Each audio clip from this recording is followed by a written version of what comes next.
So that's why this is all screen, and it's screen up the side, and it's just the top that's the plastic. You want to come in here? So we have different zones. And all on here we're doing squash.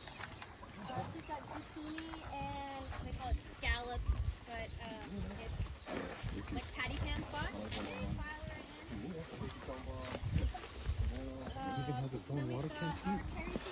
Good question. Oh, yeah, cool. Indeed. But a gutter is badass. Nicer than one in my house, on my actual house. In the center we've got our cucumbers, which are very prolific. You have to trim them in order to keep them producing. So all of these new flowers have started after Mimi came through and trimmed them up really good.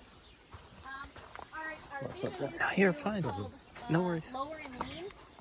So next year, at some point, we will get they're like metal rods, and it holds rollers of the twine.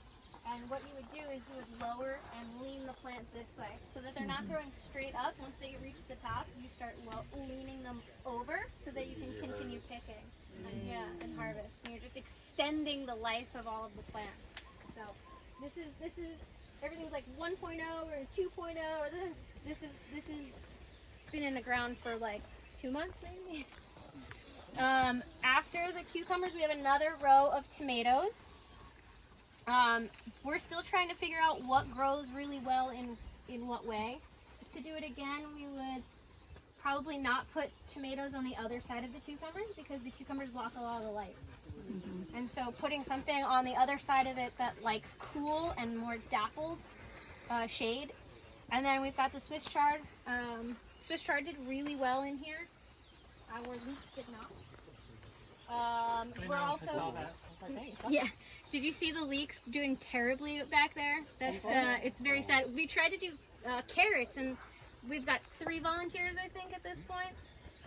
But yeah, water. We've got irrigation that's going to be setting up here soon. And the greens underneath the cucumbers. While it looks really nice, it's probably not the most efficient. Just for harvesting wise, it's tough to harvest things that have delicate things underneath them. So learning that way. And dill and cucumber are really nice together, taste wise and also companion plant wise. How do you deal with the indoor pests? I know there's one that's really prolific in greenhouses. So whiteflies. Yeah. Once you get them in, once you get a pest in here, it's really, really hard to get rid of them. So we do a lot of Korean natural farming type mitigation. So we're doing OHN, fish emulsion, we're doing neem oil, things like that to kind of combat if we see like transplanting things in here. You really have to be meticulous and look underneath all of the leaves to make sure you're not bringing in a pest. What was it, OHN? OHN is Oriental Herbal Nutrient. yes. It's a lot of acronyms. Indeed. Everything is acronyms. But yeah, I want to say there's like 15 different ingredients. It's like a lot. It's a lot of ingredients. I purchased it from someone who makes it. Horticultural? Herbal nutrients, right? OHN, herbal. So yeah, it's all kinds of stuff. It smells really great when it's sprayed. Yeah. It's like compost tea. Yeah, but compost tea is meant for the roots, whereas OHN, it's like a medicinal. Yeah. Have you had success with zucchini yet? This is, so far, they look really great. Yeah. This is our first round. We had them outside, and the pickleworm got them every time. No matter how much BT we sprayed on it, every time we tried, it just was not successful. So we're hoping that this is gonna work, because I want zucchini. Yeah. It's all about me. And we got, let's see, we've got 3 varieties of cherry tomatoes. We've got the cherry bombs, which are the red. We've got a green one, which in hindsight is a terrible, terrible idea because you never know when they're ripe. Yeah. You live, you learn. And then also I have, what do they call it? Sunburst blush, I think, in the back. They did not do too well. They're a yellow with a pink stripe. I would only gotten too bright. Oh, sorry. Cherry bombs are the best. They're super good. Yeah. Sun green is the green one. And they're tasty if you can figure out. Which one is this odd shaped one? Oh yeah, I just keep eating them. Like, oh, is this right yet? No, it's not. How about this Wonder one? what Oh, variety. no, that one was good. Yeah, ask her again. Hard to put them into the CSA if you eat them all first. Brittany? Yes. What variety is this tomato plant? The odd shaped one? Oh, that is that's that sun blush. It's Johnny seeds. Okay. What kind of seeds? How come is this one? These are experimental from row 7. These were all planted at the same time? Yes. Yeah, So this they is were just all a- planted at the same time, all of the tomatoes. So you can see which ones, and then we were like, oh, is it positional? Like, are some of them doing, it seems like the center of the greenhouse does better. And we're like, why is that? I can't, for the life of me, I don't know.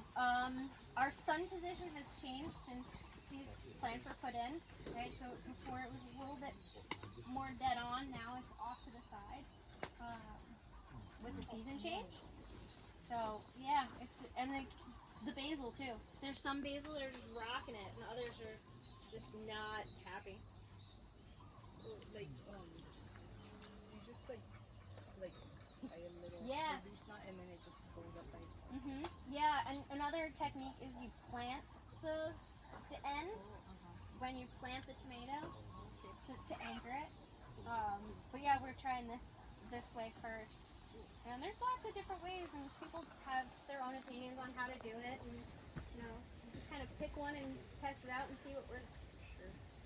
And what works for me might not work for somebody else. But this still allows the plant to get lengthy, Yep. holds its weight, and doesn't drop. Yeah, and so And you get tomatoes actually a vine. Yeah. You know, tomatoes aren't really supposed to be grown vertically like this. So I'm from New Jersey. New Jersey has Rutgers. Rutgers is a big ag school, and my parents both went there.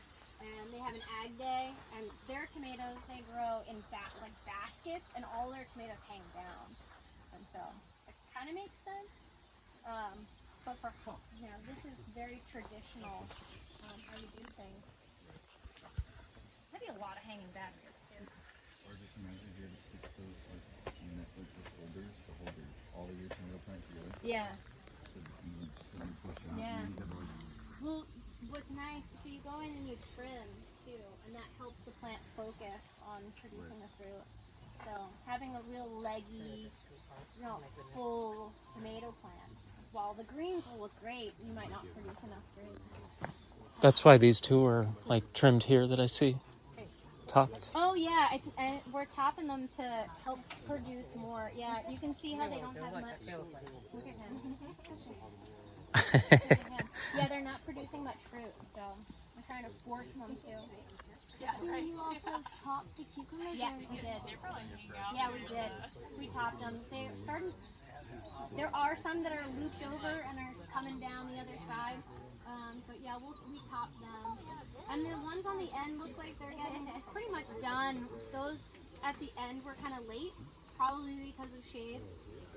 So we might take out this first group of cucumbers and replant with something else. And we're going to be trying heirloom tomatoes. Oh, heirloom. Which variety? I went crazy. I went on Johnny Seeds. It's bad. Being a farmer, like you go on you get the Baker Creek seed catalog, and you're just like, ooh. They're melons, just the melons alone. Like that's all I want to do is melons. The corn, rainbow corn. We've tried corn so many times. They're nuclear orange one too. They have an orange one for me too. So it's super bright orange. I grew up in Illinois, the largest. I have a basin. I don't do corn. No. The largest refinery on the mainland. Yeah. We just had to drive stuff to get to my house. You're still driving past it. No. We had to like get through a portal to get you here. Angus, come on, funny. go. Go on. The never ending. Dude, Oh I my mean, God, the dude. sound, like refinery, like ADM, like they ship all of their supplies here. If you go to Orchard Land General Food Store, and you go look at their swine feed, it comes from Washington. All of the crops they get taken, they refine it down. Yeah. All your tofu, everything you can eat. Horrible. None of it fermented. Like in that factory. If you're grazing hogs and you live near like a mill, you can get big totes full of feed. So people feel like complain about how much hog feed. Right, it costs $2 per pound. Thank you, Lucky Stars. It costs. My gosh. You're like, oh yay, we're making money, and then you go buy feed, and you're like, oh no, we're not. All our money's gone to Oh feed. man, you pigs are expensive. More people coming up trying some bananas. Yeah, they do like Yeah, oh, the thieves, yeah. once you feed your hungry pig. Yeah, exactly. Chop them They'll up. digest everything but the Nobody feed. will miss you. Do you know how fast it is to get a carcass to get through, like a pig to get through it? Everything That's from dissolves. something. That's from some monster or something. Maybe snacks. Snack. Right. Everything but the feed. Like, you know. That's When I was in high school, I worked on a farm. And the first place I saw people growing string beans, cucumbers, tomatoes, oh yeah. but you had them like this. So if you kick that out 2.5 feet, kick the other one out 2.5 feet, and make them like this, everything was That boy's like, and you don't have to spend the money. So that might be something. We have talked about that. The low-lying land is really what we're gonna try. Yeah, because the gravity, right? Yeah. So you come up with tomatoes and